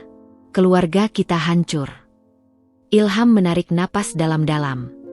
Ibu, Ivan sudah membuat pilihannya. Dia bukan anak kecil lagi. Dia harus bertanggung jawab atas perbuatannya. Kami tidak bisa menyelamatkannya dari konsekuensi yang dia ciptakan sendiri. Tapi dia adikmu, teriaknya. Dan dia sudah mengkhianati kepercayaan kita semua. Ibu, terutama kau yang selalu membelanya, jawab Ilham. Suaranya bergetar namun tegas sebelum akhirnya menutup telepon. Karma untuk Ivan telah tiba. Tidak dalam bentuk kutukan, tapi dalam bentuk prosedur hukum dan audit keuangan yang tak terbantahkan. Jabatannya hilang. Namanya hancur. Dan ancaman penjara membayang di depannya. Ibu Hana menyaksikan buah dari manja yang dia tanam selama ini tumbuh menjadi pohon beracun yang akhirnya meracuni anak kesayangannya sendiri. Dan kami, dari jauh, hanya bisa menyaksikan runtuhnya sebuah dinasti kecil yang dibangun di atas kesombongan dan kebohongan. Kekacauan yang melanda rumah besar Ibu Hana mencapai puncaknya. Suasana duka citra dan kepanikan seakan menjadi aroma baru yang menggantikan wewangian mewah yang biasa menyelimuti tempat itu. Ivan, yang jabatannya dicabut, kini menjadi tahanan rumah dalam arti sebenarnya. Terkurung dalam kamarnya, diliputi ketakutan akan debt collector dan ancaman hukum. Ibu Hana, yang biasanya begitu terpelihara, terlihat menua 10 tahun dalam semalam. Matanya sembab, dan dia nyaris tidak peduli lagi dengan penampilannya. Dalam keputusasaannya yang paling gelap, dia kembali datang kepada kami. Kali ini, tidak ada senyum palsu, tidak ada bungkusan mewah. Hanya seorang wanita yang terkoyak, dengan wajah yang membawa beban terlalu berat untuk dipikul sendirian. Dia mengetuk pintu kami dengan lemah, hampir seperti orang tak berdaya. Saat kubuka, matanya yang merah langsung mencari wajahku, penuh dengan permohonan yang menyayat hati. Dinda. Ilham, boleh ibu masuk? Suaranya parau, nyaris seperti bisikan. Kami mempersilakannya masuk. Dia duduk di sofa. Tangannya terus-menerus meremas-remas ujung selendangnya yang sederhana. Ivan, dia tidak baik-baik saja. Mulainya, air mata sudah mulai mengalir lagi. Dia tidak makan, tidak tidur. Dia takut. Debt collector itu, mereka mengancam akan menyakitinya jika uang tidak dibayar. Dan sekarang dengan tuntutan pengembalian dana perusahaan, isaknya pecah. Dia akan mati, Dinda. Ibu tidak bisa kehilangan dia. Ilham duduk di depannya, wajahnya serius dan penuh empati, tapi juga tegas. Ibu, Ivan harus melalui ini. Itu konsekuensi. Tapi ada cara, potong Ibu Hana tiba-tiba, mendadak bersemangat, matanya berbinar dengan harapan palsu. Ibu punya ide. Ibu akan menjual beberapa saham ibu di perusahaan, dan juga beberapa perhiasan. Tapi itu tidak cukup. Tidak cukup untuk menutupi semuanya. Dia menarik napas dalam-dalam, lalu menatapku dengan intens. Tapi jika Bapak Surya mau membantu, jika dia mau memberikan pinjaman lunak, atau bahkan menyetujui investasi untuk proyek baru, proyek yang benar-benar aman kali ini, kita bisa menutupi semuanya. Perlahan-lahan, perusahaan akan menyelamatkan Ivan, dan Ivan akan bekerja keras untuk membayarnya. Ibu jamin. Ini adalah proposal yang sama, hanya dibungkus dengan keputusasaan yang lebih dalam. Dia masih berusaha menggunakan ayahku sebagai ATM untuk menyelamatkan Ivan. Dinda, sayang, ujungnya meraih tanganku. Tangannya dingin dan berkeringat. Tolong, bicarakan pada ayahmu. Hanya kau yang bisa. Untuk keluarga. Untuk nama baik keluarga kita. Jangan biarkan kita hancur berantakan seperti ini. Kita bisa tutupi semuanya. Dan mulai lagi. Ibu janji, ibu akan berubah. Ibu akan memperlakukanmu dengan baik. Ibu akui kesalahan ibu. Aku melihat ke matanya. Ada keputusasaan yang nyata di sana. Tapi di baliknya, masih ada manipulasi halus. Dia tidak meminta untuk Ivan bertanggung jawab. Dia meminta untuk menyelamatkannya dari tanggung jawab itu. Aku menarik tanganku perlahan. Ibu, kataku, suaraku lembut tapi tidak goyah. Apa yang ibu minta, itu bukan menyelamatkan Ivan. Itu menyelamatkannya dari konsekuensi perbuatannya. Itu mengajarkannya bahwa dia bisa berbuat salah dan selalu ada yang akan menutupinya. Ibu Hana terlihat seperti ditampar. Tapi dia anakku. Dan saya istri anak ibu yang lain. Jawabku, sambil memandang Ilham yang mengangguk pelan, mendukungku. Dan saya juga seorang ibu, calon ibu, yang suatu hari harus mengajarkan pada anak saya tentang tanggung jawab dan integritas. Membantu Ivan dengan cara ibu justru akan merusaknya lebih dalam. Dan yang lebih berbahaya, itu akan melibatkan ayah saya dalam skandal penggelapan yang dilakukan Ivan. Itu tidak adil. Dan itu sangat berisiko bagi reputasi ayah saya. Tapi, Ibu Hana mencoba memotong, tapi aku tidak memberinya kesempatan. Tidak, Ibu, kataku, kini lebih tegas. Saya tidak akan berbicara pada ayah untuk hal ini. Saya tidak akan memintanya untuk menginvestasikan uangnya, uang yang diperolehnya dengan kerja keras dan kejujuran, untuk menutupi kebohongan dan penggelapan yang dilakukan Ivan. Itu tidak benar. Wajah Ibu Hana berubah dari putih menjadi merah padam. Keputusasaannya berubah menjadi kemarahan lagi. Jadi kau tega melihat ibu mertuamu dan adik iparmu hancur? Kau tega melihat nama keluarga ini tercoreng? Kau pikir dengan kekuatan ayahmu sekarang kau bisa semena-mena? Ini bukan tentang tega atau tidak tega, Ibu. Balasku, suaraku sedikit meninggi, emosi akhirnya meluap. Ini tentang prinsip. Ivan mencuri. Dia menggelapkan uang. Dan ibu ingin ayah saya, menjadi alat untuk menutupi kejahatan itu? Apakah ibu tidak mendengar sendiri apa yang ibu minta? Aku berdiri, mengambil jarak. Saya tidak akan menjadi boneka ibu. Saya tidak akan menjadi perantara untuk permintaan yang tidak bermoral ini. Ayah saya adalah orang baik yang percaya pada kejujuran. Dan saya tidak akan menodai kepercayaannya dengan membawakan proposal seperti ini. Ibu Hana terduduk diam, terpaku. Semua harapannya runtuh. Amarahnya menguap, digantikan oleh kenyataan pahit bahwa rencananya gagal total. Tidak ada lagi yang bisa dia lakukan. Tidak ada lagi senjata yang bisa dia gunakan. Dia pun bangkit, tubuhnya limbung. Tanpa mengucapkan sepatah kata pun, tanpa melihat kami lagi, dia berjalan keluar dari rumah kami dengan langkah gontai, meninggalkan kami dalam keheningan yang berat. Aku tahu, ini adalah pukulan terakhir bagi hubungan kami. Tapi aku juga tahu, ini adalah keputusan yang benar. Untuk pertama kalinya, aku benar-benar berdiri tegak, bukan sebagai korban atau sebagai putri seorang investor kaya, tapi sebagai Dinda yang memiliki prinsip dan berani menjaganya, sekalipun harus berhadapan dengan badai. Aku bukan boneka. Aku adalah seorang wanita yang memegang kendali atas hidup dan integritasnya. Dan perasaan itu, sungguh, sangat membebaskan. Kepulan asap dari reruntuhan hubungan kami dengan Ibu Hana masih tebal di udara. Namun ayahku, Pak Surya, tampaknya telah mengantisipasi gelombang keputusasaan dan manipulasi yang akan datang. Sebagai seorang businessman yang tajam dan berpengalaman, dia tahu bahwa tekanan terhadapku dan Ilham tidak akan berhenti hanya karena penolakan kami. Ibu Hana, dalam kepanikannya, bisa melakukan hal-hal yang semakin nekat. Keesokan harinya, telepon khusus dari ayahku berdering. Bukan panggilan video biasa, tapi suara yang tegas dan penuh wibawa langsung menyapa di speakerphone. "Dinda, Ilham, ada di rumah? Ada waktu sebentar?" tanyanya, tanpa basa-basi. "Tentu, yah, kami di sini," jawabku, sambil memberi isyarat pada Ilham untuk mendekat. "Baik, aku sudah dapat laporan lengkap dari tim audit. Situasinya lebih buruk dari perkiraan awal. Ivan bukan hanya menggelapkan, tapi juga memalsukan lusinan dokumen. Ini sudah pada level yang sangat serius." Suara ayahku datar, namun berat. "Aku juga tahu Ibu Hana masih mendatangi kalian, memohon bahkan mengancam untuk campur tangan." Aku dan Ilham saling pandang.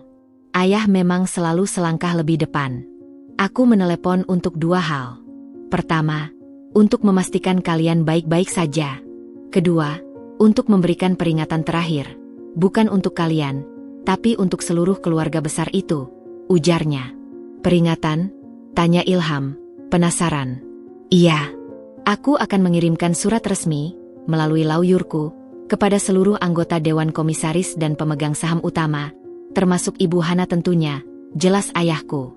Isinya sederhana namun jelas, bahwa investasiku di PT Karya Makmur Sentosa adalah murni bisnis, dan aku tidak akan mentolerir campur tangan urusan keluarga, terutama yang bersifat manipulatif dan tidak etis, dalam pengambilan keputusan perusahaan. Aku bisa membayangkan betapa gemparnya surat itu nanti. "Aku akan menegaskan," lanjut ayahku, suaranya semakin tegas, "bahwa jika ada lagi tekanan, ancaman, atau upaya manipulasi yang ditujukan kepada kalian berdua, secara langsung atau tidak langsung, karena statusmu sebagai putriku, Dinda, atau jika ada lagi upaya untuk menutupi skandal ini dengan cara-cara yang tidak benar." Dia menjeda, memastikan kami menangkap setiap katanya. "Maka aku tidak akan segan-segan untuk menarik seluruh investasiku dari perusahaan tersebut. Tidak hanya itu, aku akan menjual seluruh sahamku, dengan harga berapapun, kepada pihak manapun, bahkan kepada kompetitor terbesar mereka jika perlu. Dan yang terakhir, aku akan mempublikasikan seluruh temuan audit ini kepada publik, lengkap dengan semua bukti, untuk menjaga transparansi dan memperingatkan investor potensial lainnya." Napasku tertahan. Itu bukan sekadar peringatan. Itu adalah ultimatum nuklir. Menarik investasi akan membuat perusahaan kolaps. Menjual saham ke kompetitor bisa berarti akhir dari PT Karya Makmur Sentosa. Dan mempublikasikan skandal ini akan menghancurkan reputasi keluarga besar itu selamanya di dunia bisnis. "Yah, itu keras sekali," bisikku, kaget. "Ini perlu, Dinda," jawab ayahku, suaranya sedikit melunak. "Aku harus melindungi kalian. Aku juga harus mengirimkan pesan yang sangat jelas bahwa aku tidak bermain-main. Mereka sudah bermain dengan api dengan menyakitimu. Dan sekarang mereka harus menghadapi konsekuensinya jika bermain lagi. Ini untuk menghentikan Ibu Hana dan siapapun yang punya niat serupa untuk tidak mendekati kalian lagi." "Tapi, reputasi perusahaan, keluarga," sahut Ilham, masih mencoba mencerna. "Reputasi dibangun dengan kejujuran, Ilham, bukan dengan menutupi kebusukan," potong ayahku dengan tegas. "Dan keluarga? Keluarga yang baik seharusnya melindungi anggotanya, bukan mengorbankan satu untuk menutupi kesalahan yang lain. Pesanku ini justru untuk menyelamatkan sisa-sisa kehormatan yang masih ada. Dengan begitu, mereka tahu bahwa jalan satu-satunya adalah menghadapi masalah ini dengan jujur, bukan dengan skema lain." Aku memahami logikanya. Ayahku tidak hanya melindungi kami, dia memaksa seluruh keluarga untuk berubah atau hancur. Surat akan dikirim hari ini. Lawyerku akan memastikan semua pihak menerimanya. Aku ingin kalian tenang, dan fokus pada kehidupan kalian sendiri. Jangan biarkan drama mereka mengganggu rumah tangga kalian lagi, pesannya sebelum mengakhiri panggilan. Begitu telepon ditutup, keheningan menyelimuti ruangan. Ultimatum ayahku seperti tameng besar yang tiba-tiba dibentangkan di sekitar kami, melindungi dari segala serangan. Beberapa jam kemudian, efeknya langsung terasa. Telepon dari keluarga besar yang biasanya masih berani mengganggu, tiba-tiba benar-benar hening. Tidak ada lagi panggilan, tidak ada lagi pesan. Seperti ada garis demarkasi yang baru saja digambar, dan tidak ada yang berani melewatinya. Kami tahu, ini mungkin bukan akhir. Tapi ini adalah awal dari sebuah era baru di mana kekuasaan tidak lagi mutlak di tangan Ibu Hana, dan di mana integritas, yang diwakili oleh ayahku, menjadi penjaga gerbang yang paling ditakuti. Untuk pertama kalinya sejak menikah, aku merasa benar-benar aman dan dihargai. Bukan karena kekayaan ayahku, tapi karena perlindungannya yang tanpa syarat dan bijaksana. Itu adalah hadiah terbesar yang bisa diberikan seorang ayah pada anaknya. Ultimatum ayahku bagai mantra penenang yang menyapu seluruh drama keluarga. Sunyi yang tiba-tiba menyelimuti telepon dan pesan kami adalah bukti nyata bahwa pesannya diterima dengan sangat serius. Untuk pertama kalinya dalam berbulan-bulan, bahkan bertahun-tahun, hidup terasa tenang dan dapat dihirup dengan lega. Ilham, yang merasakan kedamaian yang sama, ingin merayakannya. Ulang tahunku yang sebentar lagi dirayakan bukan dengan kemewahan atau pesta besar, tetapi dengan kumpulan kecil dan intim di rumah kami. Hanya beberapa teman dekat, dan, yang paling mengejutkan, beberapa anggota keluarga dari pihak Ilham yang selama ini bersikap netral atau bahkan diam-diam bersimpati, seperti Bibi Lina dan Paman Herdi yang tidak terlalu terlibat dalam politik keluarga. Hari itu, rumah dipenuhi dengan tawa riil dan obrolan santai, bukan bisikan-bisikan penuh agenda. Aku mengenakan gaun sederhana, merasa lebih bahagia daripada jika mengenakan gaun termahal. Ilham berdiri di sampingku, memegang tanganku, dan untuk pertama kalinya, matanya benar-benar cerah tanpa bayang-bayang kekhawatiran. Tengah acara, saat kue ulang tahun dengan lilin yang menyala dibawa keluar, dan semua orang mulai menyanyikan lagu, "Selamat ulang tahun," pintu belakang tiba-tiba terbuka perlahan. Semua orang terdiam. Yang muncul di ambang pintu adalah Ibu Hana. Dia berdiri di sana, terlihat ragu dan sangat tidak seperti dirinya yang biasanya begitu penuh keyakinan. Dia tidak mengenakan gaun mewah atau perhiasan berlebihan.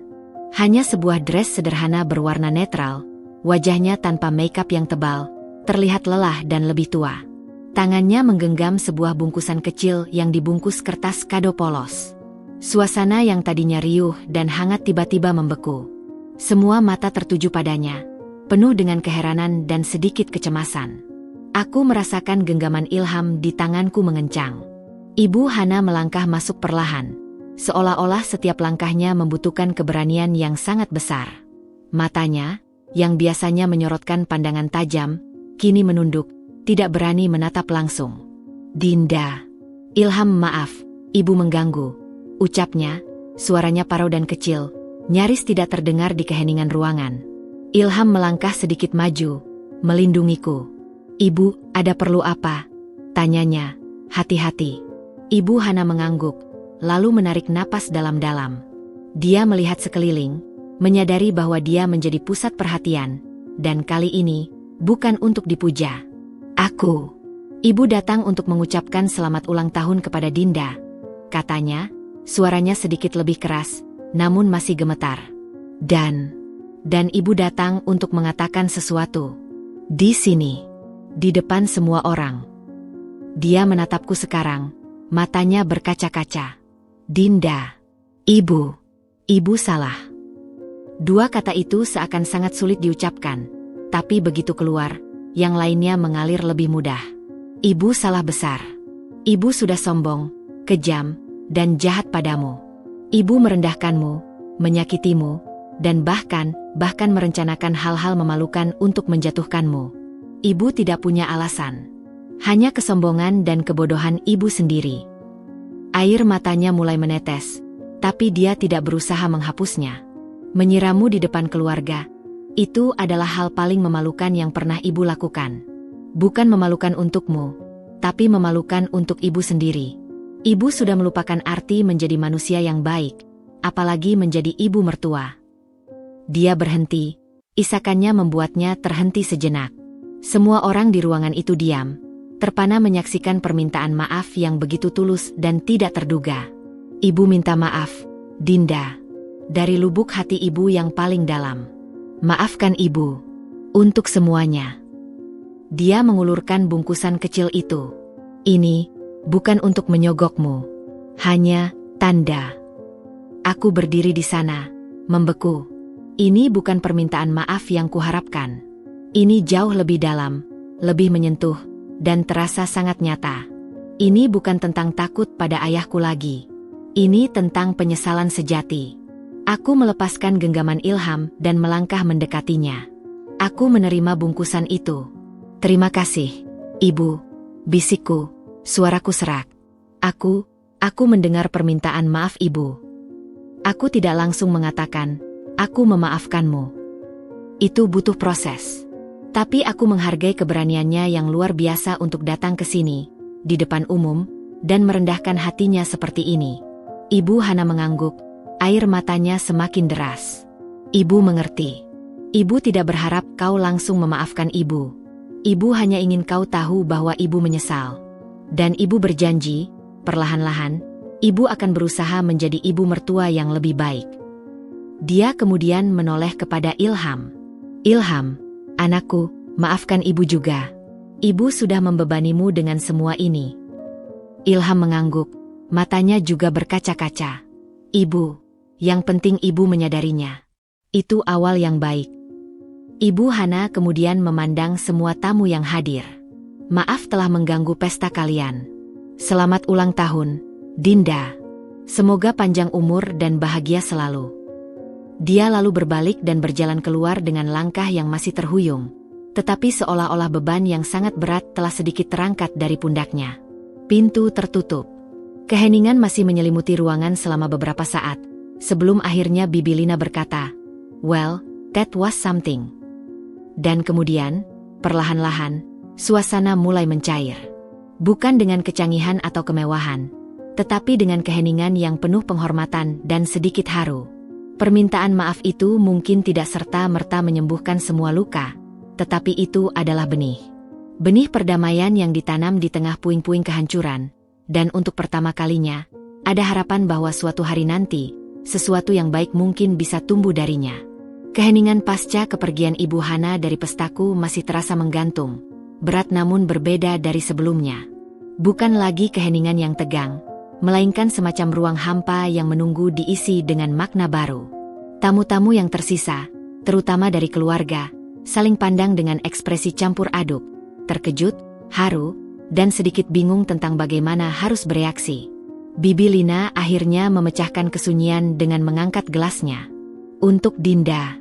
Semoga tahun ini membawa kedamaian dan kebahagiaan yang lebih besar," serunya, dan semua orang pun ikut bersulang, seolah setuju untuk sementara menyimpan drama keluarga dan kembali merayakanku. Namun, di balik senyum dan obrolan yang kembali hidup, pikiranku, dan pastinya pikiran Ilham, tidak bisa lepas dari apa yang baru saja terjadi. Permintaan maaf Ibu Hana itu seperti gempa besar yang telah menggeser seluruh lempeng kehidupan kami. Itu membuka jalan untuk sesuatu yang baru, sesuatu yang harus kami tentukan sendiri. Keesokan paginya, setelah semua tamu pulang dan kami berdua sedang membereskan sisa-sisa pesta, Ilham tiba-tiba berhenti memegang piring kotor dan menatapku. "Dinda, kita perlu bicara," katanya, suaranya serius namun tenang. Aku mengangguk, menepikan lap di tangan. Kami duduk di sofa yang masih beraroma bunga dan lilin. Aku sudah memikirkannya sejak lama, bahkan sebelum semua kekacauan ini terjadi.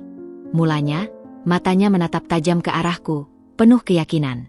Tapi kejadian kemarin, permintaan maaf Ibu, itu semakin menguatkanku. "Tentang apa, Mas?" tanyaku, sudah bisa menebak arah pembicaraannya. "Tentang masa depanku. Tentang perusahaan keluarga," ujarnya. "Aku tidak bisa kembali ke sana, Dinda. Tidak setelah semua ini. Tidak dengan bayangan ayahmu yang sekarang begitu besar, yang memang seharusnya begitu. Aku sangat menghormati beliau. Tapi itu akan selalu menjadi pengingat bahwa posisiku di sana bukan karena kemampuanku, tapi karena siapa istrimu." Aku menarik napas. Itu adalah ketakutan yang juga seringkali terlintas di pikiranku. Aku melihat Ivan, bagaimana dia dimanja dan akhirnya hancur karena merasa segala sesuatu bisa didapatkan dengan mudah. Aku melihat Ibu, bagaimana dia menggunakan perusahaan sebagai alat kekuasaan dan untuk memanjakan anak kesayangannya. Aku tidak ingin menjadi seperti mereka. Aku tidak ingin hidupku ditentukan oleh warisan atau koneksi keluarga. Dia memegang tanganku. Aku ingin membangun sesuatu dari nol, Dinda. Dengan usahaku sendiri. Dengan kemampuan yang kupunya. Aku punya ide untuk startup di bidang renewable energy. Aku sudah melakukan riset kecil-kecilan, dan potensinya besar. Tentu saja, akan sangat sulit. Akan butuh waktu, dan mungkin kita harus berhemat untuk sementara. Matanya bersinar dengan antusiasme dan tekad yang belum pernah kulihat sebelumnya. Ini adalah ilham yang berbeda. Bukan ilham yang patuh dan selalu mengikuti arus, tapi ilham yang mengambil kendali atas hidupnya sendiri. Tapi, tambahnya, sedikit ragu. Aku butuh dukunganmu. Ini keputusan besar. Dan, mungkin juga butuh restu dari ayahmu.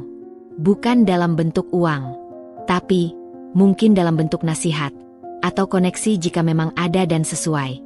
Tapi modal utamanya harus berasal dari kita, dari tabungan kita. Aku memandangnya, dan rasa bangga yang luar biasa menyelimutiku. Di tengah semua kekacauan, suamiku justru menemukan jati dirinya dan memilih jalan yang lebih terhormat, meski lebih sulit. Aku mendukungmu, Mas, kataku, meyakinkan. Sepenuhnya. Aku akan ada di sampingmu. Melalui masa-masa sulit itu, kita akan membangun ini bersama-sama. Lalu tersenyum. Dan untuk ayah, jangan khawatir. Dia justru akan lebih menghormatimu karena pilihan ini. Dia bukan tipe yang suka memanjakan orang dengan uangnya. Dia lebih suka melihat orang bekerja keras dan punya integritas. Wajah Ilham berbinar lega dan bahagia. Benarkah? Kau pikir begitu? Yakin. Jawabku. Ayah selalu bilang, warisan terbaik bukan uang, tapi mentalitas dan kemandirian. Dan kau baru saja memutuskan untuk memiliki itu. Hari itu, kami menghabiskan waktu berjam-jam membicarakan ide startupnya. Aku mendengarkan dengan antusias, memberikan input, dan kami mulai membuat rencana kasar. Rasanya seperti memulai petualangan baru bersama. Sebuah petualangan yang murni milik kami. Tidak dinodai oleh drama keluarga, kesombongan, atau manipulasi. Keputusan Ilham adalah titik balik. Itu adalah pernyataan bahwa kami tidak ingin menjadi bagian dari sistem yang rusak. Kami memilih untuk mandiri, untuk bernapas dengan udara kami sendiri, dan untuk menentukan kesuksesan kami sendiri dengan terms kami sendiri. Itu adalah langkah menuju kebebasan sejati. Dan untuk itu, aku siap berjuang bersamanya. Keputusan Ilham untuk mandiri seperti angin segar yang membersihkan sisa-sisa keputusasaan di rumah kami. Namun, di rumah besar Ibu Hana, angin itu terasa seperti badai yang menyapu sisa-sisa kekuasaan dan pengaruhnya yang sudah rapuh. Ultimatum ayahku dan permintaan maaf publik Ibu Hana telah mengubah peta kekuatan keluarga besar secara permanen. Dulu, Ibu Hana adalah magnet yang menarik semua perhatian, pujian, dan juga ketakutan. Kini, magnet itu telah kehilangan daya tariknya.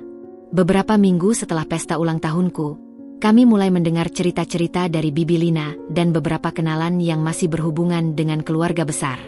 Ceritanya selalu sama. Rumah besar itu kini sepi dan sunyi. Tidak ada lagi arisan mingguan yang ramai. Bisik Bibi Lina melalui telepon. Suaranya berisi campuran simpati dan kelegaan. Yang datang hanya segelintir orang yang benar-benar dekat. Itu pun tidak setiap minggu. Sebagian besar memilih untuk mengadakan acara sendiri di rumah mereka. Lalu Ibu Hana, tanyaku, meski sudah bisa menebak jawabannya. Dia kebanyakan di rumah saja. Jarang keluar. Kalau keluar, seperti tidak semangat. Rambutnya mulai ada uban yang tidak diwarnai lagi. Dia seperti kehilangan arah, jelas Bibi Lina. Keluarga besar yang dulu menyanjungnya, sekarang menjauh. Mereka takut dikait-kaitkan dengan skandal Ivan, atau lebih tepatnya, mereka sekarang lebih sibuk mencoba mendekatimu dan Ilham. Aku menghela napas. Itulah karma yang paling menyakitkan bagi seseorang seperti Ibu Hana, pengabaian. Bukan kemarahan atau konfrontasi, tetapi diam-diam dilupakan, diasingkan dari lingkaran sosial yang dulu dia kuasai. Ivan, yang masih berusaha mengumpulkan uang untuk membayar hutangnya, menjadi beban tambahan yang membuatnya semakin terisolasi. Kabarnya, dia jarang pulang ke rumah besar, lebih memilih mengungsi di rumah teman atau bahkan tidak jelas di mana, selalu dikejar-kejar debt collector dan rasa malu. Suatu sore, Ibu Hana nekat menelepon Ilham. Suaranya terdengar sangat kecil dan kesepian. "Ilham, apa kalian tidak mau datang untuk makan malam suatu hari nanti? Hanya kita." "Seperti dulu," pintaunya, putus asa. Ilham, dengan hati yang berat namun tetap teguh, menjawab dengan lembut. "Ibu, untuk sementara, kami rasa tidak tepat. Kami sedang fokus membangun rencana kami sendiri. Dan ibu juga butuh waktu untuk diri sendiri, untuk berdamai dengan semua yang telah terjadi." "Tapi ibu di sini sendirian, Ilham. Sangat sepi," keluhnya, dan kami bisa mendengar isakannya yang tertahan. "Ibu punya waktu untuk merenung sekarang. Gunakanlah untuk introspeksi, Ibu. Bukan untuk melarikan diri," jawab Ilham, bijaksana. "Kami tidak marah lagi. Tapi kepercayaan butuh waktu untuk dibangun kembali." Telepon itu berakhir dengan diam. Ibu Hana menyadari bahwa permintaan maafnya adalah awal, bukan akhir. Dia harus melalui konsekuensi dari semua tindakannya. Kesendirian. "Aku kadang merasa iba. Melihat seseorang yang dulu begitu perkasa kini tersudut dan diabaikan adalah pemandangan yang menyedihkan. Sekalipun itu adalah orang yang telah menyakitimu. Tapi aku juga tahu, ini adalah proses yang diperlukan." Ibu Hana harus benar-benar merasakan akibat dari kesombongan dan manipulatifnya. Dia harus belajar bahwa kekuasaan yang dibangun di atas ketakutan dan gengsi adalah kekuasaan yang rapuh. Yang abadi adalah rasa hormat yang diperoleh dari kasih sayang dan integritas, hal yang selama ini dia abaikan. Rumah besar itu mungkin masih berdiri megah, tetapi kini ia bagai istana yang ditinggalkan penghuninya. Sunyi, dingin, dan hanya dihuni oleh bayangan-bayangan masa lalu dan penyesalan. Itulah karma untuk Ibu Hana, dikucilkan oleh dunia yang dulu dia ciptakan untuk dirinya sendiri. Dan dalam kesendirian itulah, kami berharap, dia akhirnya menemukan kejernihan untuk membangun diri yang baru, yang lebih rendah hati dan tulus. Kesunyian yang menyelimuti rumah besar Ibu Hana berbanding terbalik dengan semangat dan kehangatan yang kini memenuhi rumah kami yang sederhana. Keputusan Ilham untuk mandiri bukan sekadar pelarian, tapi sebuah deklarasi kemerdekaan. Ia menyulap ruang kerja kecil di rumah menjadi markas, sementara untuk startup renewable energinya. Meja dipenuhi dengan blueprint, laptop yang selalu terbuka dengan spreadsheet, dan whiteboard penuh dengan coretan-coretan formula dan strategi. Suatu sore, aku duduk di sampingnya, membantunya memilah-milah data riset pasar. Aroma kopi hangat, yang kini selalu terasa nikmat tanpa ada beban, memenuhi udara. "Lihat ini, Dint," ujar Ilham, matanya berbinar antusias sambil menunjuk ke grafik di layar laptopnya. Respons dari calon klien potensial sangat positif. Mereka tertarik dengan konsep energi efisien yang kita tawarkan. Bahkan ada yang mau jadi early adopter. Aku tersenyum, melihat api semangat di matanya. "Itu hebat, Mas. Ini bukti bahwa ide ini memang dibutuhkan. Bukan sekadar impian." "Iya," jawabnya, menarik napas lega. "Ini kerja keras, ya. Harus cari funding dari investor yang tepat, bukan sekadar menyodorkan nama keluarga. Tapi rasanya jauh lebih memuaskan." Dia memandangku. "Terima kasih sudah percaya padaku dan mau melalui semua ini bersamaku. Aku tahu hidup kita mungkin tidak semewah dulu untuk sementara." Aku meraih tangannya. "Kekayaan bukan soal kemewahan, Ilham. Kekayaan yang sesungguhnya adalah kedamaian seperti yang kita rasakan sekarang. Kita bisa bernapas lega, tidur nyenyak, dan bangun dengan semangat, bukan dengan kecemasan. Itu lebih berharga daripada mobil mewah atau rumah besar." Dia memelukku erat. "Kamu benar. Aku tidak menyangka kejadian menyakitkan itu justru membawa kita pada titik ini. Pada kebahagiaan yang sebenarnya. Hubungan kami sebagai suami istri pun memasuki fase baru. Tanpa gangguan dan intervensi dari luar, kami belajar mengenal satu sama lain lebih dalam. Kami berdiskusi bukan tentang gosip keluarga atau bagaimana menyenangkan Ibu Hana, tapi tentang mimpi, ide, dan rencana kami bersama. Kami berdebat sehat tentang strategi bisnis, lalu berdamai dengan masakan rumahan sederhana yang kami masak bersama.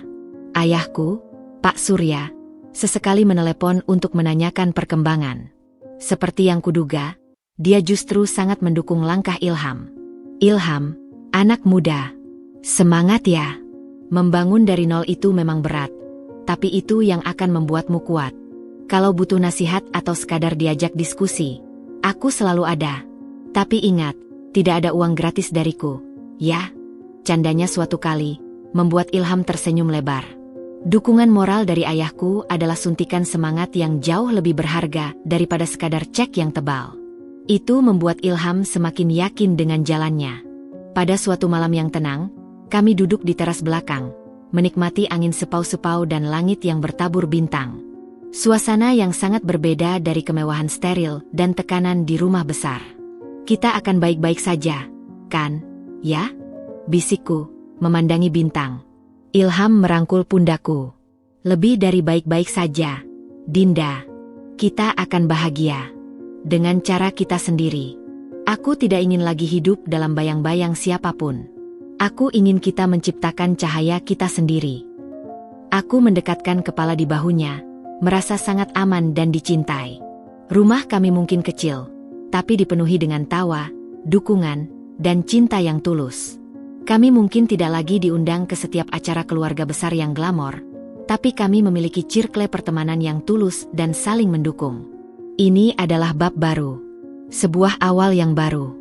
Sebuah kehidupan yang kami pilih dan kami bangun dengan susah payah, bata demi bata, dengan landasan yang kuat, kejujuran, kemandirian, dan cinta. Dan untuk itu, setiap perjuangan dan air mata yang telah kami lalui terbayarkan sudah. Kami akhirnya menemukan rumah kami yang sebenarnya. Bukan sebuah tempat, tapi sebuah keadaan jiwa yang tenang dan bahagia, bersama-sama. Beberapa bulan telah berlalu sejak arisan terakhir yang berakhir bencana. Musim telah berganti, dan begitu pula dinamika dalam keluarga besar. Undangan untuk arisan bulanan kembali beredar. Kali ini diselenggarakan oleh Bibi Lina di rumahnya yang lebih sederhana namun nyaman. Aku dan Ilham sempat berpikir panjang untuk hadir. Bagaimanapun, memori penyiraman air itu masih sesekali hadir dalam mimpiku. Kita harus hadir, Dinda, kata Ilham suatu pagi, memegang pundakku. Kita tidak boleh lari selamanya. Dan kita sudah kuat sekarang.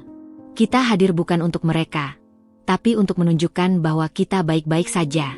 Bahwa kita bisa move on. Aku menghela napas, lalu mengangguk. Dia benar. Menghindar selamanya justru akan terlihat seperti kita masih trauma. Dan sesungguhnya, aku sudah tidak trauma lagi.